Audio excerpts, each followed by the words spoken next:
गुरु भक्ति योग। आप महान विद्वान एवं धनवान हो, फिर भी गुरु एवं महात्माओं के समक्ष आपको बहुत ही नम्र होना चाहिए। शिष्य अधिक विद्वान न हो, लेकिन वह मूर्तिमंत नम्रता का स्वरूप हो, तो उसके गुरु को उस पर अत्यंत प्रेम होता है। अगर आपको नल से पानी पीना हो तो आपको स्वयं झुकना पड़ेगा। इसी प्रकार अगर आपको गुरु के पवित्र मुख से बहते हुए अमृतत्व के पावन अमृत का पान करना हो तो आपको विनम्रता का प्रतीक बनना पड़ेगा।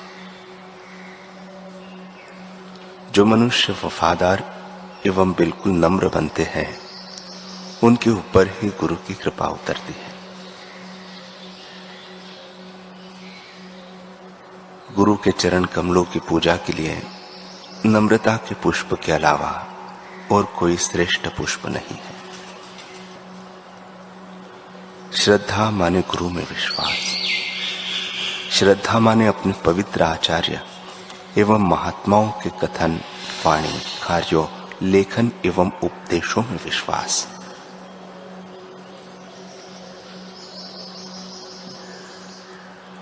अब तक हमने सुना सिख इतिहास में 8वीं पातशाही गुरुदेव हरकृष्ण जी की ऐसी महान विभूति हुई है कि उन्होंने 8 वर्ष की आयु में अपनी जीवन लीला समेटी थी। पंडित कृष्णलाल ने जब गुरुदेव को देखा तो उनमें अश्रद्धा हो गई। तब उन्होंने सोचा कि यह मुझे कतई गवारा नहीं कि यह अपना नाम गुरुदेव हरकृष्ण जी रखे। उन्होंने सोचा मैं इस बालक को सबक सिखा के रहूंगा। उन्होंने मान लिया था कि गुरुदेव ज्ञान ध्यान से बढ़े एक छोटे से बालक मात्र है। यह सच्चाई में सबके सामने प्रकट करके रहूंगा। अगर यह गुरु है, सभी विद्याओं का ज्ञान होना भी चाहिए, निसंदेह गीता का भी। उन्होंने गुरुदेव हरकृष्ण जी से यह कहा कि आप गुरु है, इसमें मुझे संदेह है। लोग भले आपको गुरु मानते हो, लेकिन आपको तो मैं तभी मानूंगा जब आप मेरे कहे गीता के श्लोकों के अर्थ को मुझसे सुनाएंगे। तब गुरुदेव मुस्कुराए पंडित जी के बाल बुद्धि पर, क्योंकि पतंग गरुड़ से कह रहा था कि मैं आपको तब पक्षीराज मानूंगा जब आप मेरे साथ उड़ान प्रतियोगिता करोगे। पंडित सोच रहे थे कि बालयोगी अंदर से हिल गए हैं। गुरुदेव ने पंडित से कहा,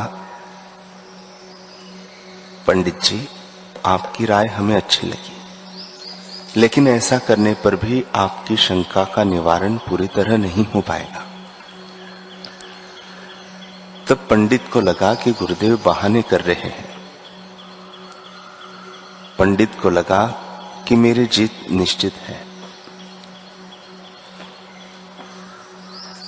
अहम के साथ बोले, क्यों जी, शंका क्यों बचनी है?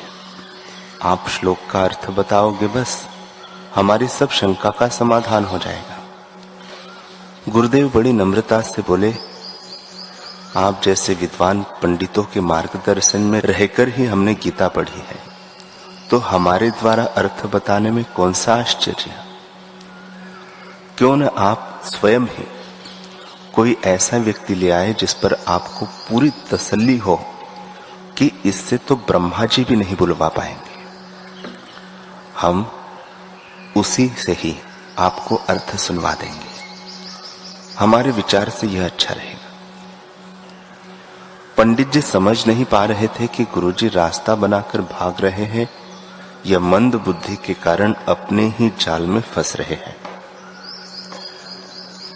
पंडित बोले, मैं कल ही किसी को लेकर आता हूं।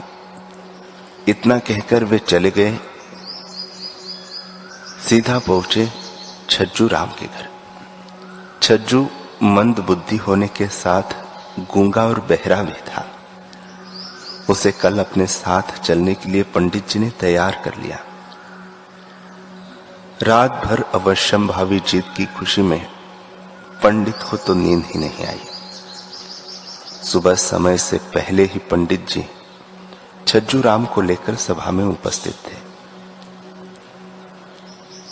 छज्जू राम मूक बधिर भले था, लेकिन आंखों से बुझा हुआ नहीं था। उसने गुरुदेव को क्या देखा, मानो उसके रोम रोम में दीपावली जगमगा उठी। उसे लगा कि अरसा बीत गया, न बोल के देखा और न सुन के, लेकिन जिह्वा इन्हें देखने से ही मचलने सी लगी है। कानों में ये तरंगे से क्यों उठने लगी है। उसकी नजर गुरुदेव से हट ही नहीं रही थी और खींचता खींचता छज्जू राम बिल्कुल गुरुदेव के पास पहुंच गया। किसी को नहीं पता था कि आगे क्या घटने वाला है। गुरुदेव ने पूछा, क्या यही वह भाग्यशाली है जो गीता के श्लोकों के अर्थ बताएगा। इतना सुनना था कि पंडित जी की हंसी छूट गई। यही सोचकर कि अर्थ बताएगा या अनर्थ करेगा, यह तो अभी पता चलने ही वाला है। बोले, महाराज, आपके अनुसार तो यह अर्थ ही बताने वाला है, लेकिन वास्तव में इसके यहां आने का अर्थ है कुछ भी नहीं, क्योंकि न तो यह बोल सकता है और न ही सुन। तो क्या अब भी आप इससे अर्थ कहला पाएंगे? क्यों, क्या हुआ? अरे हमने भी घाट घाट का पानी पिया है, कच्ची गोलियां नहीं खेली। अब सुनवा कर दिखाइए अर्थ। पंडित जी खिसियाने सी हंसी हंसने लगे।